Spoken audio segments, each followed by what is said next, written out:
Here I have a mouse that I've already embroidered the nose on. I like to embroider the nose before I sew on the ears because it gives me a reference point as to where exactly I should put the ears so that they're center.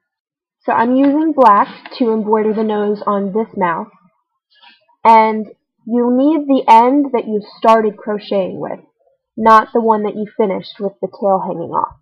And you're going to try to make a V shape with a curved top.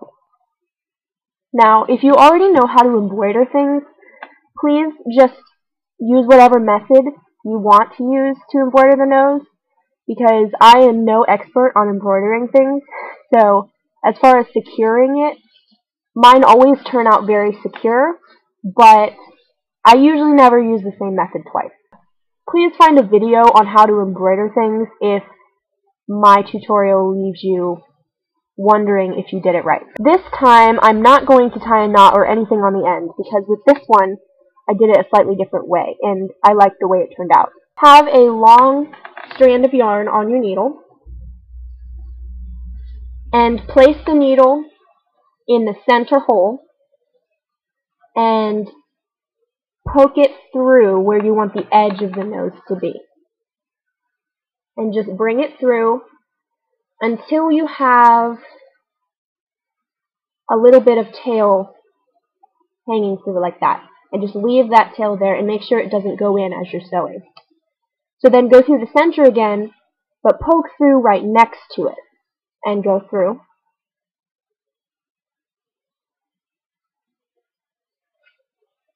You have to be careful because the tail can come through. Okay, so now you see there's a line sewn on. And you basically just keep doing that until you have the shape that's desired.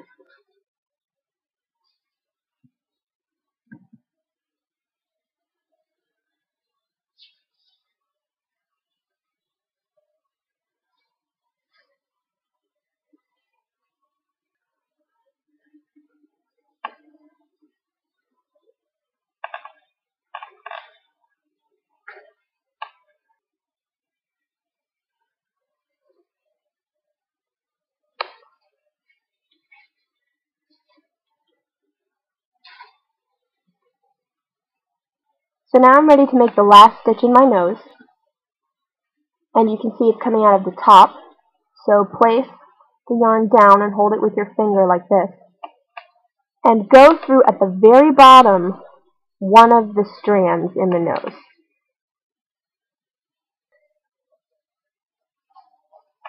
So pull your arm through there.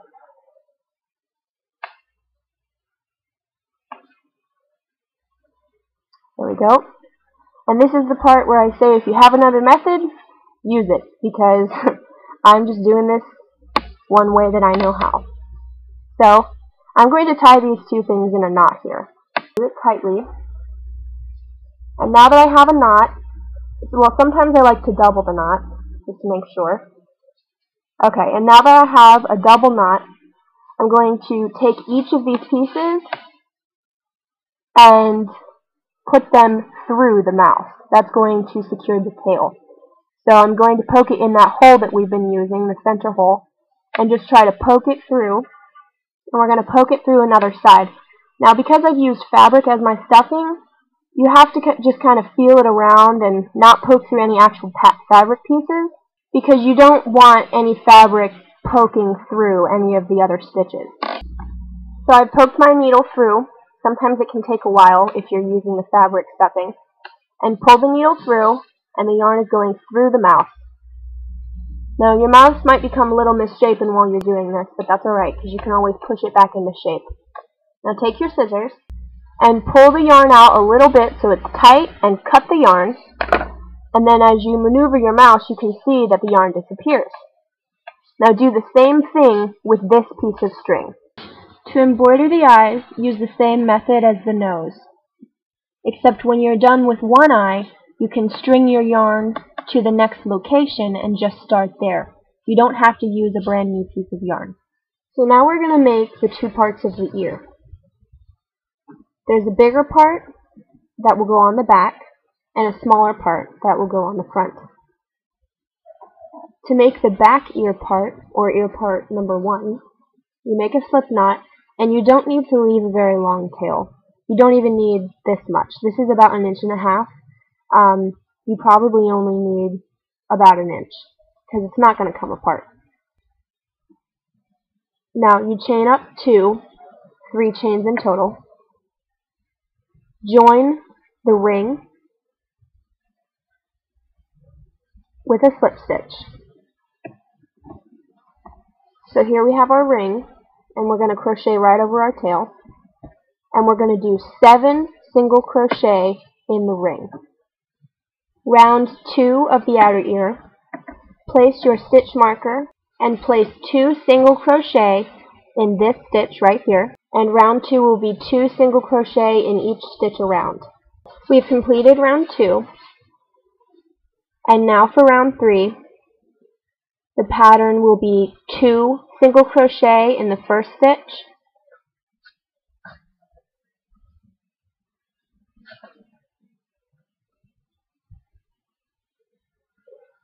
and 1 single crochet in the next stitch, and go around until you complete the end of the round. When you complete round 3, you're going to skip the next stitch and slip stitch in the one after that. And if you don't know how to slip stitch, please find the link in my first tutorial. So then you just cut your yarn and bring the yarn through all the way, and that's part 1 of the ear. When you cut your tail on this part of the ear, make sure you leave enough so that you'll have enough yarn to sew the ear onto the body. To make the inner ear, you don't need a very long tail once again.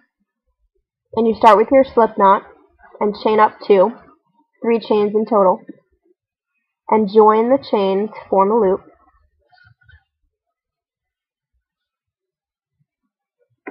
And you'll be doing this with a second color choice. So make 7 single crochet in the loop. Round 2 of the inner ear, place your stitch marker, and make 2 single crochets in each stitch around. There will be a total of 14 stitches. After you've completed round 2, skip the next stitch and slip stitch into the one after that. Cut your yarn and leave enough to sew the inner ear on to the outer ear. Now you're going to need your craft needle. Take the needle and put it in between the next stitch and pull your yarn through. This will make it look a lot cleaner of an edge. Then turn your piece around and place the needle in any stitch on the back and just pull it through, and that'll bring your yarn to the back of the piece. Now put the inner ear on top of the outer ear. Make sure that it's centered, and you're going to put the needle through somewhere in the middle of the outer ear.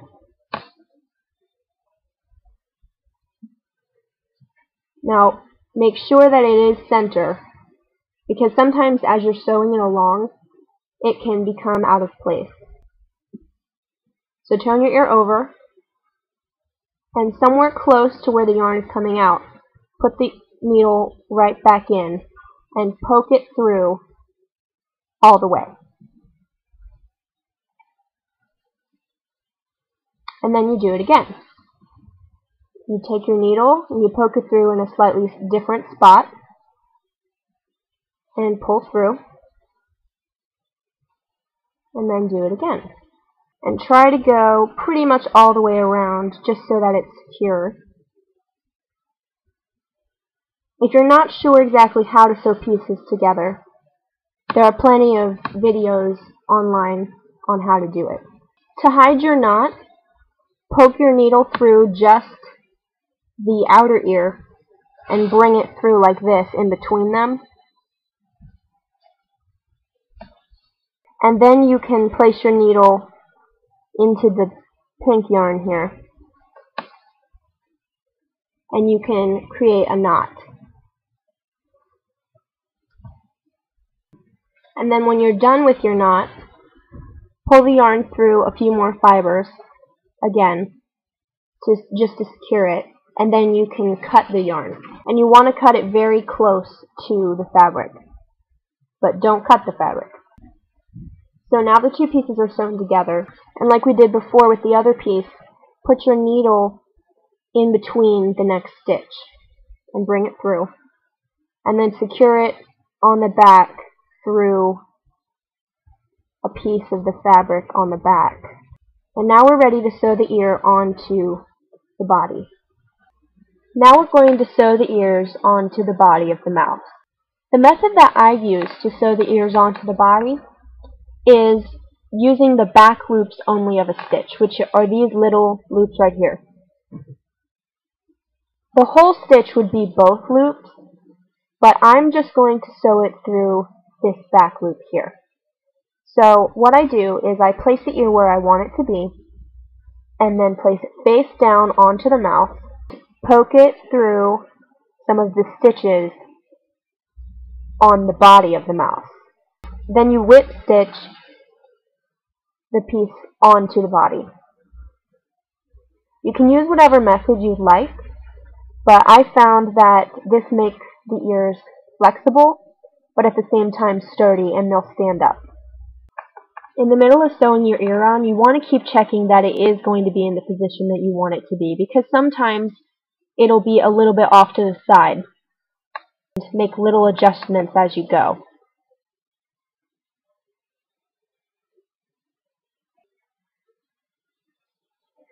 When you're done making your stitches, just secure the yarn by putting it under another piece or another stitch. Make sure it's secure, and just weave it through the stitches in the back. It doesn't really matter where it is, as long as you can't see it from the front, and so that it looks nice. Then after you've woven it in, make some kind of a knot.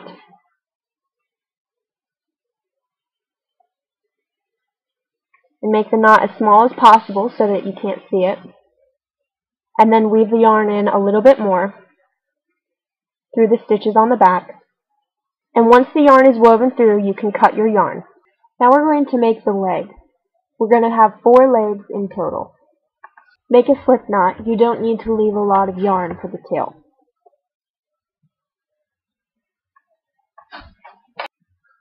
So chain up 2 with 3 chains in total.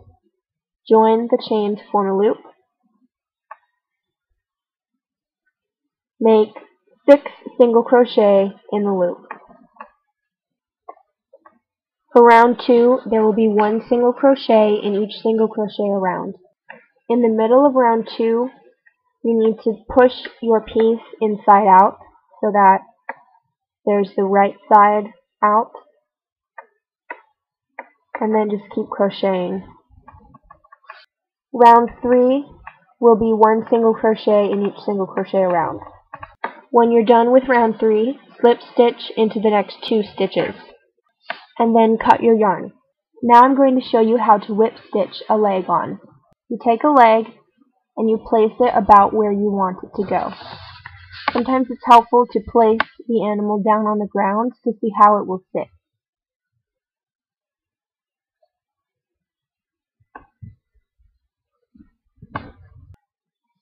Place the leg where you want it to be and begin whip stitching around.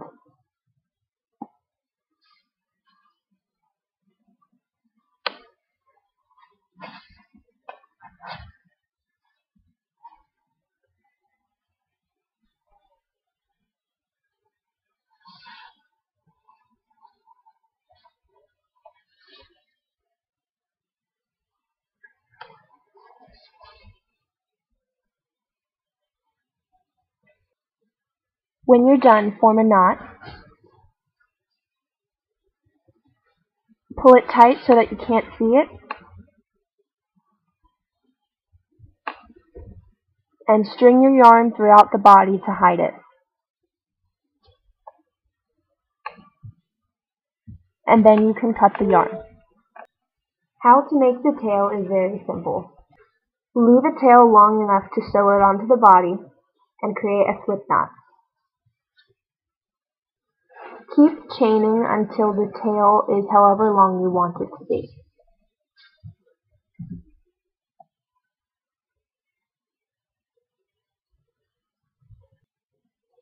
Then cut your yarn and pull it tight, and then cut the yarn once again very close to the end of the tail. Then sew the tail onto the body.